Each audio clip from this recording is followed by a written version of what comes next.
1 minute അപ്പൊ central government ഇതുവരെയുള്ള എല്ലാ തുകയും തന്നിട്ടുണ്ട് എന്നാണോ അദ്ദേഹത്തിന്റെ വാദം?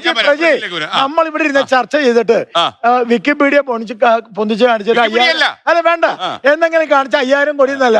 ബഹുമാനപ്പെട്ട എംപിമാര് പാർലമെന്റിൽ ഇരുന്ന് ചോദ്യം ചോദിച്ചു, അതിന് ഉത്തരം കിട്ടി.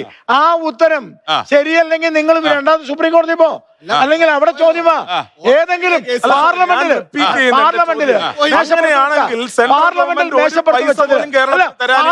മേശപ്പുറത്ത് വെച്ച റിപ്പോർട്ടില് 10 പൈസ കൊടുക്കാനില്ല. പാർലമെന്റിൽ മേശപ്പുറത്ത് വെച്ച ഇത് കഴിയട്ടെന്ന്, പാർലമെന്റിൽ മേശപ്പുറത്ത് വെച്ചതില് 10 പൈസ കൊടുക്കാനില്ല. ഇവരുടെ ഏതെങ്കിലും എംപിമാര്, കോൺഗ്രസും CPM-ന്റെയും ഏതെങ്കിലും എംപിമാർ എഴുന്നേറ്റ് വന്നിട്ട് അവിടെ ചോദിച്ചിട്ടുണ്ടോ? ബ്രിട്ടാസ് ചോദിച്ചു, ഉത്തരം കിട്ടി, അവിടെ അടങ്ങിയിരുന്നു. പിന്നെ ഇവിടെ വന്നിട്ട് പറഞ്ഞ ഡയലോഗ് അടിച്ചിട്ട് കാര്യമില്ല. ചോദിക്കേണ്ട സ്ഥലം ലോക്സഭയാ, അവിടെ ചോദിക്കട്ടെ.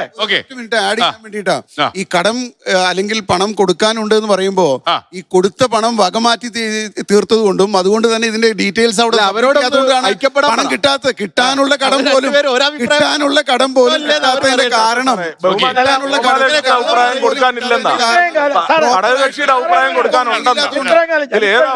ഇത്രയും കാലം എല്ലായിടത്തും പറഞ്ഞു നടന്നതാണ് ഗ്യാസിന്റെ പൈസ കിട്ടിയില്ല, ഗ്യാസിന്റെ പൈസ കിട്ടിയില്ല.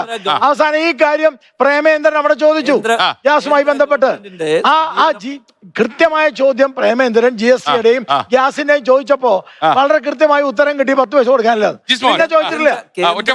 കേന്ദ്ര ഗവൺമെന്റിന്റെ BJP ഇതര സംസ്ഥാനങ്ങളോടുള്ള സമീപനം എന്താണെന്നുള്ളത് ഏറ്റവും ഒടുവിൽ നടന്ന ബംഗാൾ തെരഞ്ഞെടുപ്പ് ബന്ധപ്പെട്ടുകൊണ്ട് ഇത്രയും നാളായി ബംഗാൾ ആവശ്യപ്പെട്ടുകൊണ്ടിരിക്കുകയായിരുന്നു. വലിയ സമരവും പ്രതിഷേധവും എല്ലാം സംഘടിപ്പിച്ചുകൊണ്ടിരിക്കുകയായിരുന്നു. തെരഞ്ഞെടുപ്പിൽ BJP അധികാരത്തിൽ വന്നതിന് ശേഷം പിറ്റേ ദിവസം 2000 കോടി രൂപ ഈ ബംഗാളിലേക്ക് അനുവദിച്ചു. അതായത് കേരളം ഉൾപ്പെടെയുള്ള മറ്റു സംസ്ഥാനങ്ങളെല്ലാം അവർക്ക് ലഭിക്കേണ്ട, ഇവിടെ ഇരുന്നുണ്ട് കേരളത്തിൽ പണം ലഭിക്കാനില്ല എന്നൊക്കെ പറയുന്നത് എത്രയോ മ്ലേച്ഛമാണ്. സത്യം പറഞ്ഞാൽ എത്രയോ മ്ലേച്ഛമാണ്. ഏതെല്ലാം മേഖലകളിൽ, കാർഷിക മേഖലയിൽ അല്ല, എനിക്ക്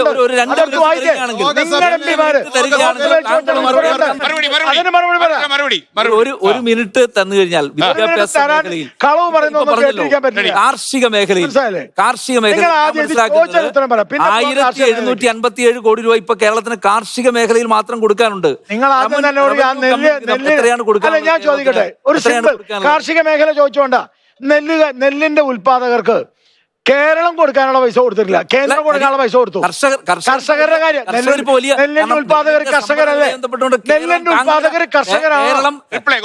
നെല്ലിന്റെ താങ്ങുവില കേരളം വർദ്ധിപ്പിക്കാം എന്ന് പറയുമ്പോൾ അത് വർദ്ധിപ്പിക്കാൻ പാടില്ല എന്ന് പറഞ്ഞാണ്